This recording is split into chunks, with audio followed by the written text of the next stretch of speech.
Next, we'll go on to our update, our weekly update with COVID-19. Kathy McKay, Cheryl, and Jamie.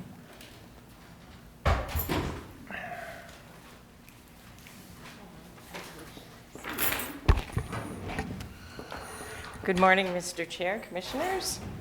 Morning. I handed out two of the usual graphs that we give.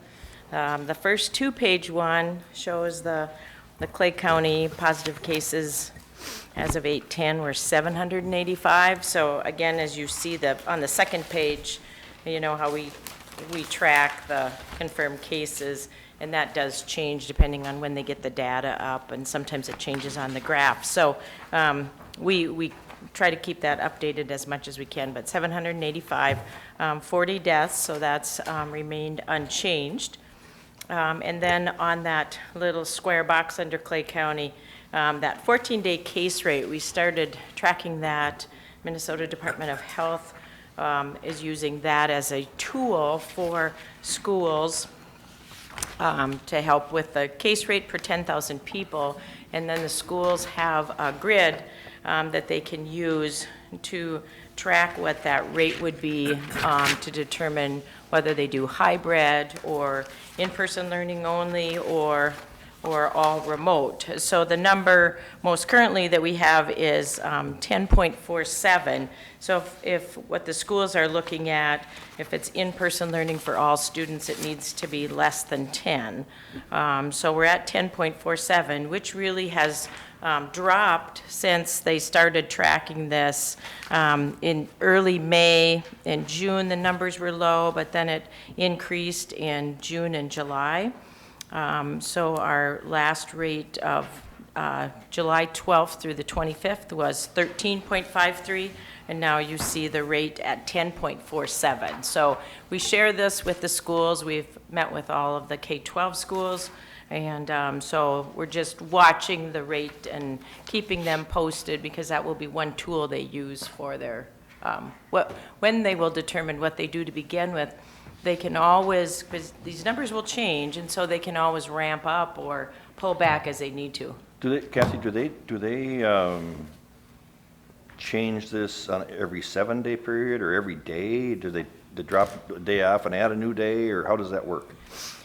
You know, the Department of Health is tracking it over a 14-day period, and they're kind of covering the. So in other words, when is it a new 14-day period? Is it?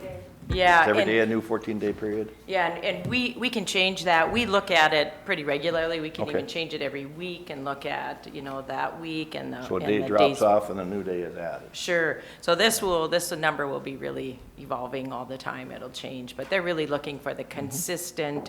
If it's below 10, that's really what they're looking for. It hasn't consistently been at that rate. So the schools will be looking at that to make some determination. So we sent them the new numbers yesterday, and they'll still be reviewing that, but they're also reviewing how they're going to social distance and masking and cleaning. And, you know, this just is one of the other determining factors to see how they're going to operate with their school system. Have we been under 10? Well, we were under 10, of course, back in May and in June. So May 31st was our first date. The 31st through the 13th, we were at 7. Okay. And then we went down to 6, but then June 14th through the 27th is when we jumped up to 10, and then stayed at 10 or over. So we'll continue to watch that, and again, the numbers change, so this will be an evolving number. And then Just one other thing, Oh, Kathy, on this. So this is based on the number of cases out of 10,000, right? Correct. Are they going to do any special type of monitoring when schools start about actual number of student cases to student population? I'm sure, do you know, Cheryl, if they've talked about that? So they'll be in touch with each of the school nurses, and I myself am a school nurse for Heal and Hitterdall, so they would contact local public health if they have a positive case that we aren't aware of first. So they'll contact us first, and we'll be tracking that within the schools. Okay.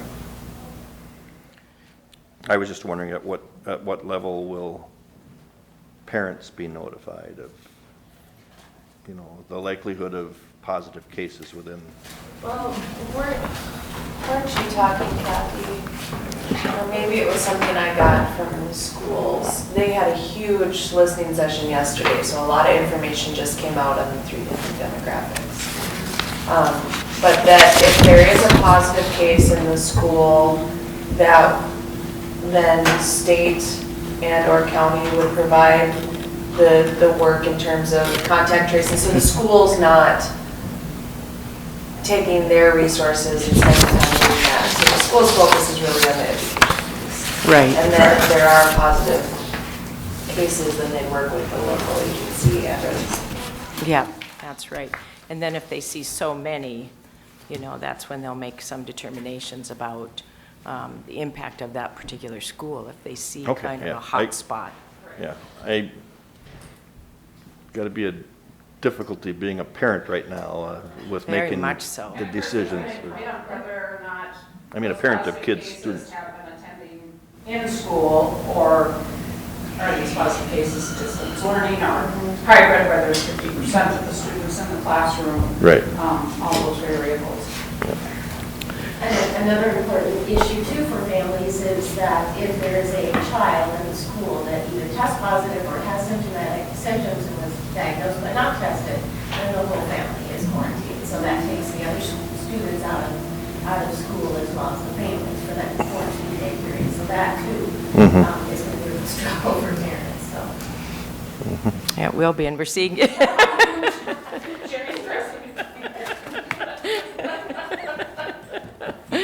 Yeah, and we see on the Fargo side, they're doing the same thing in Cass County, you know, they're following some data and actually doing those. They've done listening sessions and other things, so they're looking at a hybrid model at this time, so it's kind of across the metro area, so it's definitely, Had to be a challenging year for everyone. I think so. And as the Minnesota Department of Health, there's an individual that is just available for K-12 across Minnesota. And her thought, as we met with the school, she was also available to meet remotely with us. And her thought was to try to, if we're on the edge and trying everybody back in, it's just a little bit more difficult than to pull kids back to remote. So, you know, kind of err on, let's start remote. If that's where we're at, you can always pull the kids back into school. It's just an easier thing to do it that way, is what she's hearing from across the state from schools. So based on, just one more thing, so based on what Commissioner Mojo had mentioned about if there's positive cases in the local schools, they're not going to look for school resources to do that. Does that, if I understood that right, but it's going to be county or state? And so how are, you know, my first reaction then is, okay, at the county level, are we prepared for that? And do we have the appropriate staff to do that? And We just onboarded 3 more case investigators and contact tracers. I'm looking at Darren 3. Maybe there's going to be a 4th one. So we're finding from a couple of professors we have from the higher ed that they have some recommendations for us and have given us some people to add to our list of contact tracers and case investigators. So that's very helpful. We have a pretty good pool right now, and we can still, you know, they're variable hours. So I assume you're going to be also tasked with the universities. yeah, well, we've met with them. Cheryl can talk about that. The universities may do some of the contact tracing for their own students. Oh, okay. Which would assist local public health with the contact tracing that we're doing as well. Because if they, you know, with their students, they have their schedules, they know Where they've they're been. lodging Yep. at, all of that information. So we have a meeting with one of our higher ed facilities today, and that's where we're working through all of those things. Okay. But definitely going to make sure that we cover all bases. Okay. Yeah, Thank so you. that will be on a regular basis. I'm sure that we'll continue the meetings and both with K-12 and higher ed, and kind of work through all of that as we go along, because it won't be a done deal in September. Well, depending on what the cases are. Now, we're seeing across the United States, they just reported a 2-day daily count of less than 50. So that changed. There hasn't been less than 50,000 since July. So, it's just a 2-day number, but it's great that we've seen a little bit of a decrease, but it's not that we can hang our hat on that. We'll continue to watch that as well. And then across, you hear the numbers, maybe there's more kids now that there's some schools that have ramped up across the United States. There might be more kids that are positive. So, we're going to be watching that. It isn't that kids can't transmit the virus. We've started out with, of course, especially in our metro area, but across the U.S., it was the elderly and those with chronic health conditions, but it's circulating. So we're going to see students, and we have seen students. We're going to see more cases in that age category. Our average median age for Clay County is 35. In Minnesota, it's 30. So that tells you kind of the age range of those cases.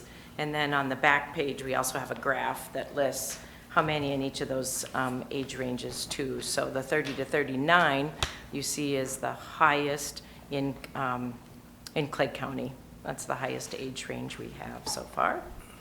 Any questions on the graphs? We have the COVID cases as we're tracking that. We also added the Clay County daily new cases, so you can see starting in March, this is at the bottom of that 2-page handout, and then it ramped up a bit in April, May, and then decreased a little bit at the beginning of June.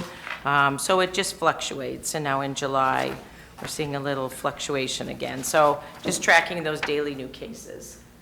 And then the graph on the back, of course, shows those cases and then those that no longer need isolation.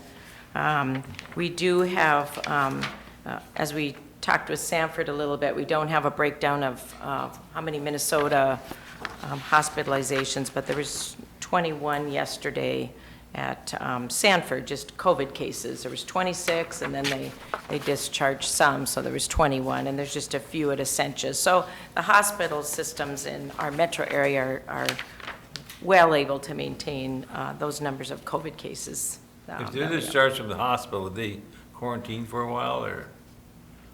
It depends on how long they've been in there. If they're a positive case and they've been hospitalized, so they're truly at risk for some significant, effects. So they might have been in there for 10 days, and then the doctor, depending on what their needs are, they might tell them to stay home for a certain period of time, even after they've been hospitalized. So it varies depending on their age and all of the other things that may be going on. There's some high-risk conditions, and so they might just recommend that they stay away from people for a while, and group gatherings. And then the second page just gives the Minnesota numbers, so similar to what we have on the first page. And then a number of completed tests in Minnesota, the 1,172 completed tests, and the hospitalizations on this single page is the Minnesota hospitals. So that's the 5,606 across Minnesota. And then the age categories again. And then on the bottom, it gives our U.S. cases, total confirmed over 5 million, 163,000 U.S. deaths. And then globally, the number of confirmed cases and the number of deaths, 19 million. I think it may have hit 20 million today. So, and then the number of deaths is 732. So, again, we're just, as we see the fall coming and the influenza season, as we talked about, we're going to see some challenges. As we work in our community, with our community group, our medical providers, we'll be looking at, providing the influenza vaccine as soon as we receive it.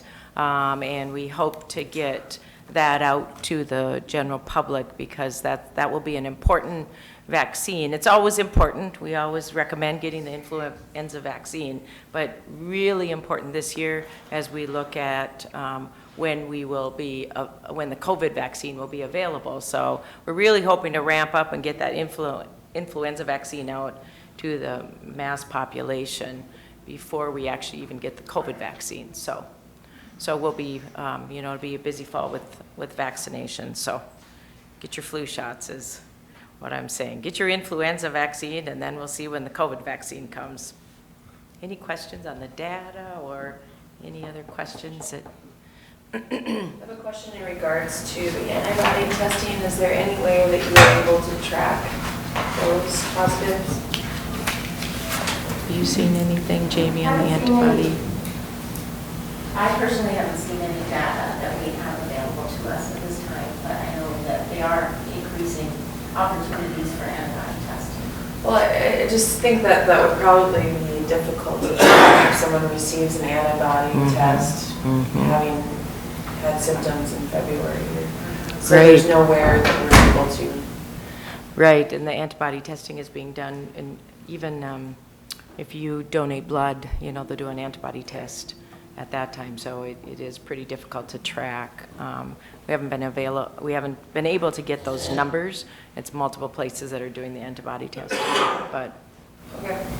And then my second question, the reason I appreciate this amount of data is that it really helps us get a better picture of it. And so I've been keeping a binder of all your updates since we've started this. And if you look at the active cases in Clay County, it really does tell a tale of how it went up and spiked and plateaued a little bit and then went down and kind of had a second rise. And from just looking at active cases in Clay County, it's a positive story of what's being shared, I would guess. So it looks like we're dwindling down in active cases. It doesn't mean that by any means we should stop with the active measures that we're doing, but it's a hopeful situation that I want the public to know that I think that it really looks good. And I also want to mention that you have a huge amount of data that's on the Clay County Public Health Facebook page and website, including the 14-day rolling averages for all the counties in the state. And I think that's really important for families and individuals, but specifically families as they move forward with their decisions for fall, what their personal decisions are in terms of sending kids. I encourage folks to check that out. I just want to follow up on Commissioner Mosier's comment to report the active cases. I think it's positive, but I think it's probably, I look at it as an indication to what we as a public are doing to help not spread. And, we talk about Fargo. I had to go into a Fargo business yesterday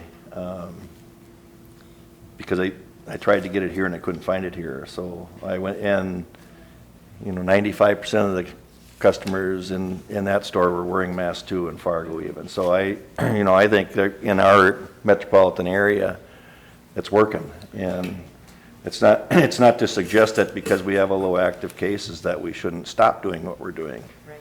But it's, I think it's kind of a reward for what we're having to put up with, I guess. But Yeah. thank you.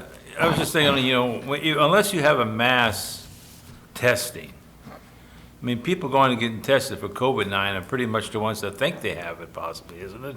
So when we track the number of people having COVID, those are the ones that think they have it, they're going to get tested. But do we have a regular people going in and getting tested without knowing that they have it or not? Or? Those that have also been in contact with a positive case can get tested as well. Okay. So if you have known to be in contact with a positive case, they recommend that testing happen at a certain point, not immediately, but at a certain point after that, because if you contracted that virus, it may take a few days I was just thinking that our rate is higher, maybe higher, because people who are being tested are the ones that have probably been in contact with somebody. So, Yep, I mean, if you do a mass testing there, you can probably have 800, 1,000 people go through there, and they're just going in to get tested. But if you don't have a mass testing, it's mostly people who think they may have it, you know. right. So your rate would be higher, I would think.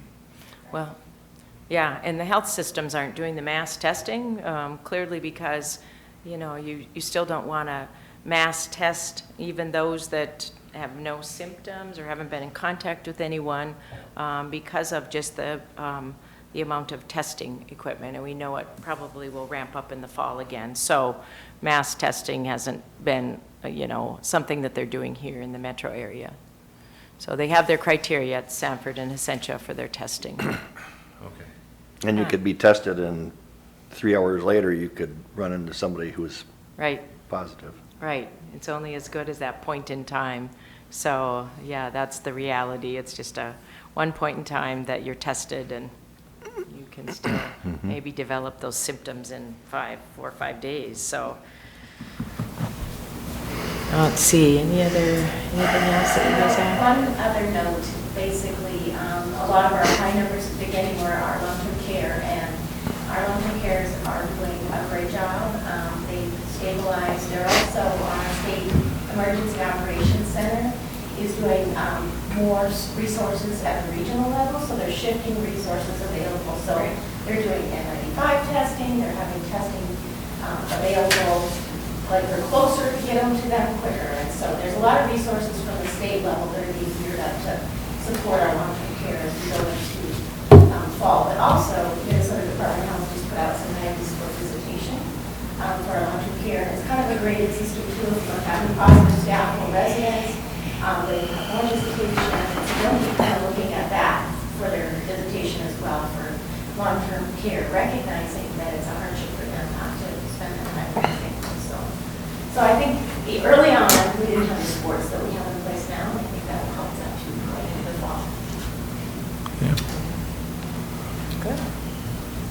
Other questions? Comments? I'm fine.